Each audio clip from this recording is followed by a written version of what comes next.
Welcome to the Unraveling Shaltazar podcast. Hello, Jeffrey. Hello, Mark. And how are you today? I'm well. How are you? Doing well. Looking forward, as usual, to our Tuesday conversation on Unraveling Shaltazar. Me too.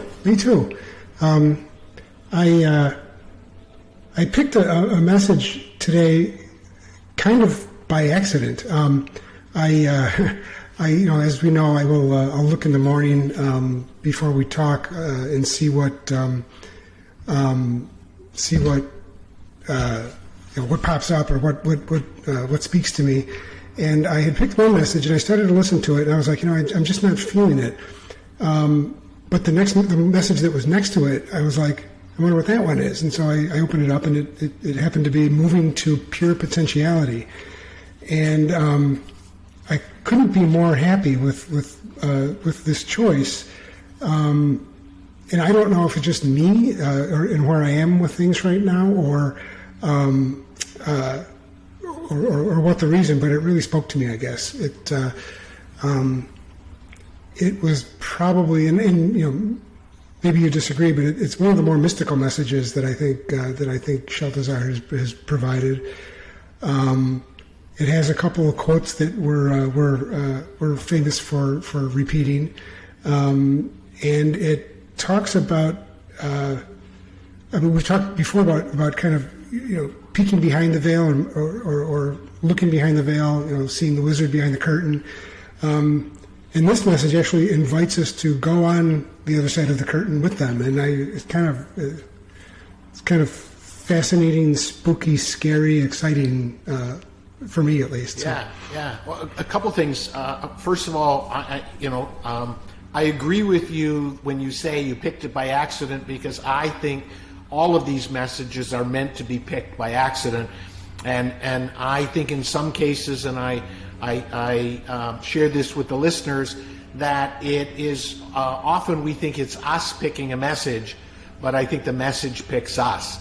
There is some mystical nature about this, and I'm not saying it because I'm the channeler of it. It's far greater than me, and I know even when I channel them that it's not me choosing what comes through. It seems to be this mystical force, this mystical power, and you're right. This one is very mystical, and I was so excited when you texted me the title, and then there was a big wow, and it's like, oh, okay, because of course I forget what they're all about, and it's like I was like a kid in a candy store saying, okay, well, Mark had a big wow for this one, so I'm kind of really looking forward to it.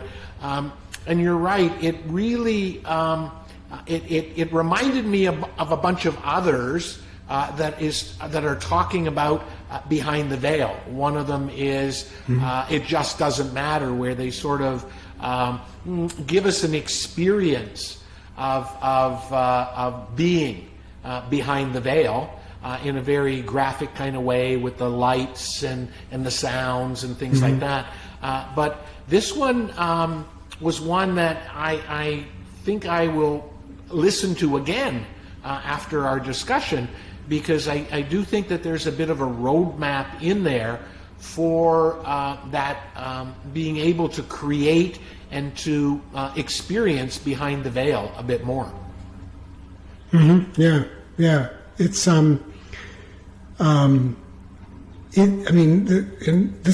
I highlighted a bunch of stuff in this one. Usually I highlight a line or two, but there's a lot of marker on this paper. But we've talked a lot about that idea of learning to feel more at ease with nothing. Beyond nothingness, nothing lies great riches, right? And there's a line in here though that kind of spoke to me. It says, often in the nothingness, your mind panics and takes over, creating a sense of stress and discomfort.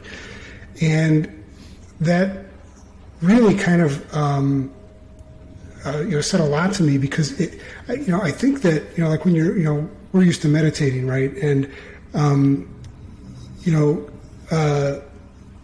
we met on Insight Timer, a lot of guided meditations, and I'm starting to kind of pull away from the guided meditation a bit because I'm finding that the listening to the speaking, it kind of engages my left brain more, I think, than I want it to, and so I've been working more like just in a quiet space and just meditating, doing more of a Zen or Zazen meditation, just kind of just trying to be present. And your mind does seem to hate a vacuum. It's like when it's empty and there's nothing there, it wants to fill it. And it does feel like it creates this sense of stress or panic when there's nothing going on in there, like it's going to evaporate or disappear. And so it's like struggling for survival, if that's a good analogy, 100%. I guess. You're so right on. And again, that line, just beyond the nothingness lies great riches, is one of my favorites, and I keep hearing it over and over and over in my mind. As you're talking, I want to share an experience with you. I too was very much, in the beginning of my meditation practice, was very, very much a guided meditation guy. I remember the meditations of Dr. Brian Weiss, who does past life regressions, and he has this beautiful voice because he does hypnosis. And I used to listen to some of his meditations. They were 20 minutes twice a day. And over time, I evolved, and a lot of my meditation practice today is listening to very mystical, esoteric music, crystal bowls, and other, 432 hertz, 528 hertz music. And I'll sit with a couple of crystals. And I was very comfortable with that. I seemed to go into a very deep place. But recently I've had some problems with tear ducts. I think it's called blepharitis. And my eye doctor suggested that I put hot compresses on my eyes. And of course you're supposed to do it for 5 minutes. Well, I bought this sort of, the thing that you see people put on at night to block out the sunlight. And you put it in the microwave and it heats up, and you put it on your eyes for 5 minutes. And I decided that I would do it in total silence, that no music, no nothing. I'd set the timer on my phone, and I would just, for 5 minutes, have this total silence. And I've been doing it once or twice a day and watching my mind. And I must say, I'm extremely disappointed in me because I am nowhere close to that nothingness. It's exactly what Shaltazar is saying. My mind is just, the first thing you sit down, and this happens even when I meditate, all of a sudden the list of, you forgot to do this, you forgot to do that, and there's that temptation to get up. I've got pretty good at resisting that, but being there with my eyes covered, at sort of a heat on my eyelids, and total silence, no music, no nothing, just watching my thoughts has been a real eye-opener for me. And then, of course, you pick this message, which is the reminder that beyond the nothingness lies great riches. And I'm realizing that maybe my connection behind the veil is not as strong as it used to be. So thank you for that reminder that I want to intensify my travels behind the veil into that place of pure potentiality. Yeah. I think one of the reasons that this spoke to me so strongly is that's kind of, what they're talking about in here is what I've always been seeking in my life is that direct and conscious connection to the spirit world. I think we go there in our sleep, but we're not aware of it because we're unconscious.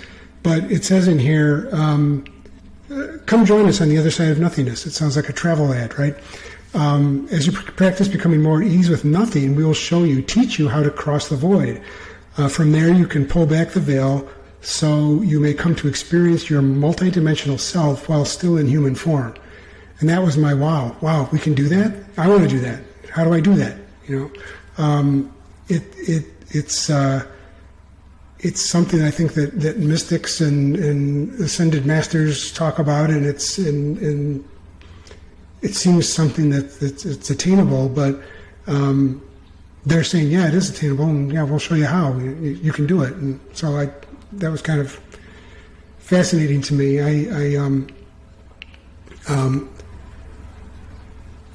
And concerning, I guess, at the same time. So stick with me on this.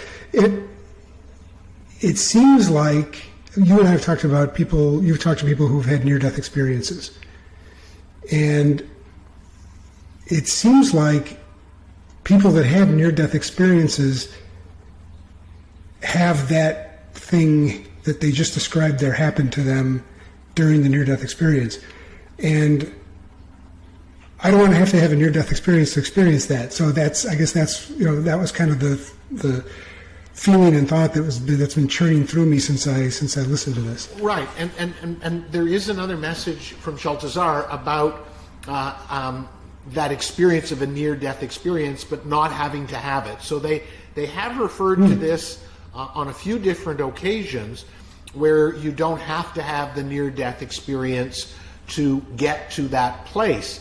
I will say, though, that they are quite clear to me on the fact that although we can experience this, we cannot have it all of the time while in human form. Mm-hmm. And so one of the things that it's important for our left brain to understand is that the best we can do, even if we get the toolbox and master the techniques, we're not going to be able to get to that pure potentiality, that place of heaven on earth. They did talk about that in the message, saying that this is referred to as heaven. That place of heaven on earth, first of all of the time, and second of all, on demand. It will come when it comes. It's sort of like waves.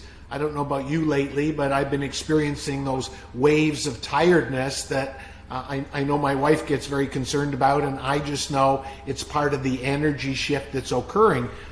And so when we get that wave of a pure potentiality, that wave of heaven on earth, we need to appreciate it for when it comes. You and I, before we started recording, talked about the fact that we think that there's a heavy sense of massive creativity coming around the bend, and we don't know when it's going to come. Well, maybe that is going to be that heaven on earth moment where we're going to run through a period of part of the day, maybe for a few days running, maybe for a week running, where we have that. And so I think it's important to look at this beyond the logic of, okay, I can create this and I can call upon it whenever I want. I liken it, and you've heard me refer to those awe moments or those miracle moments. And sometimes I have those weeks where there are a lot of those awe moments. And I think that's what they're talking about. And they're talking, I think they're trying to tell us to be aware of it and not flounder it when it comes, when you're in that moment of pure potentiality, when you're in that energy where you're feeling more multidimensional. Take advantage of it. Go with the flow. Increase your creativity. Manifest the things that you've always wanted. So I think it's important to realize they're going to teach us how to do it, but we don't know when it's going to come, and we need to be aware of it so we can take advantage of it. Does any of that make sense? Yeah, it does. Yeah, in fact, they say that they talk in here about learning about pure love and getting to that silent place where you can feel us around you. And I guess it's that sense that, I've done some meditations where, you kind of allow your physical being to dissolve, and you dissolve into the existence around you. And it seems like that's where you go to have this communion with them. But it also says, don't grab onto it because you'll lose it, right? So you can't force it to happen. You can't force it to stay around. You kind of get there, and then they come to you, and then, as long as you can remain neutral, then they can remain with you. But as soon as you become self-aware or aware of them, perhaps maybe then you lose that connection. You break the connection. Yeah, it's like that old saying: "Don't think of a pink elephant," right? And you can't get a pink elephant out of your mind. And of course, So it's like, don't think that you're behind the veil. Don't think you're in pure potentiality, because the minute you do, you're not.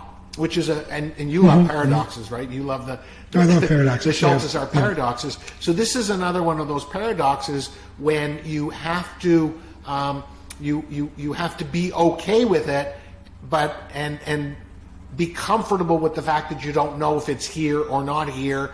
It's just here, right? And when it's here, take advantage of it. I am sensing, and with my personal experience of realizing that I have not mastered the art of nothingness as much as I would like to. I think they're telling us to practice being more comfortable with that nothingness, so when that wave of multidimensionality, that wave of pure potentiality comes to us, we'll be ready for it, because as you say, the minute the mind gets involved, you're going to push it away. So picture this, you've got this wave of pure potentiality coming down upon you. If you respond to it with nothingness, if you respond to it with ease, if you respond to it with blankness, it'll keep coming and miracles will happen. The minute you say, uh-oh, here it comes, all right, oh, great, now I can manifest this or I can manifest that, you've pushed it away and it goes on to the next person. So I think what they're asking us to put into our toolbox is the comfort with the void, the comfort with the nothingness, the comfort with the silence. Yeah.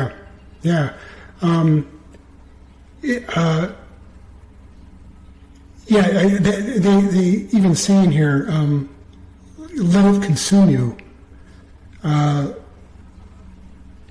Because each time you do, you'll go deeper and deeper into the place of God and into Source. So it is practice. It sounds like it's not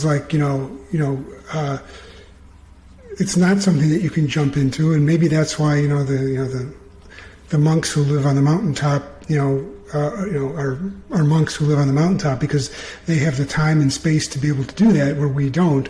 And it probably does take quite a bit of practice to be able to get to that place quickly and stay there as long as you can. Yes. Yeah. And the message I recently channeled from Shaltazar, called Changing Your Mind, basically said that silence, that stillness, that void is the first step. And there's a second step, which is then recalibrating, reprogramming your mind.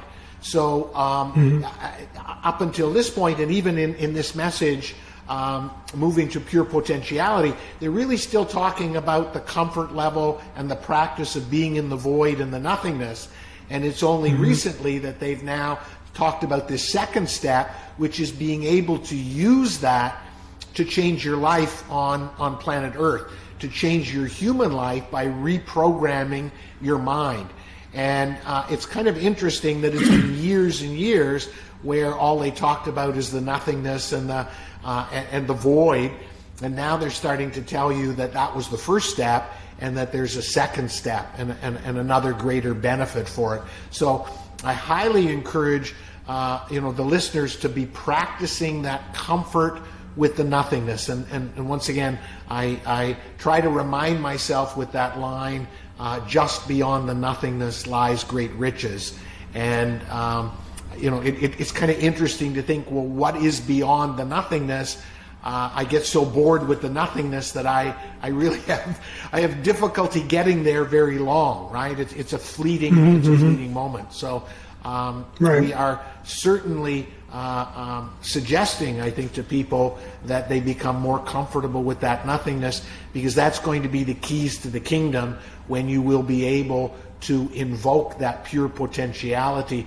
And one other thing I just want to bring up, before we run out of time, is what struck me in that is they talked about pure potentiality and they talked about love, and they talked about love in a deeper sense, very interchangeable.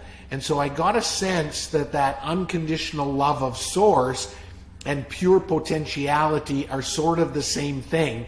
And they talked about it in such a way. They talked about love in more of in a different way than we're used to. It reminded me of that message, the deeper meaning of love. And so they kind of planted that seed of pure potentiality and source unconditional love being very much the same thing. Yeah, I noticed that also. Yeah, they did use they used them interchangeably throughout the whole message. So let love guide you, and then get to that state of pure potentiality. Yeah, fascinating message. Fascinating message. You're right. It is so mystical because I'm sure we could go on and on and on talking about this when this would be probably a great message for a deep dive. Because in order to truly get it, you really have to let go of your logical mind. And it sounds like you did that this morning, which is kudos to you. Well done for you being at that place of consciousness that you could get that wow moment. Because this message picked you, you listened to it, and you got wowed, which means I'm sensing they've got something in the cards for you. There's something going to be coming down the line for Mark Lane, because I think this message was a prep for you. Excellent. Well, I'm looking forward to it. And that's exciting. Thank you for pointing that out. I'm gonna throw down a challenge to you too. This, in addition to being great for a deep dive, this would be a great meditation. If you could make a meditation out of this, because that would be kind of a practical application of what they're saying in here that I would love to listen to if you're ever so inclined to do that. So, thank you for no that. pressure though, just an idea. No, I love it. I love it because I just want to share with you. I know we're just about out of time, but now my mind. By the way, my mind is really slipping a lot, and I want to control it. And I really know that the universe is helping me learn that surrender, because there's nothing like wanting to search for a word or a name and you get that blank, right? That's the nothingness they're talking about. And we're kind of saying, well, you don't do it in the middle of a conversation. It's like, please don't do that to me. Don't blank me out. I mean, let me go sit in my meditation chair. And so they blank me out. The one I'm thinking of is It Just Doesn't Matter. And It Just Doesn't Matter was really interesting because I channeled that message, and there were two parts to it.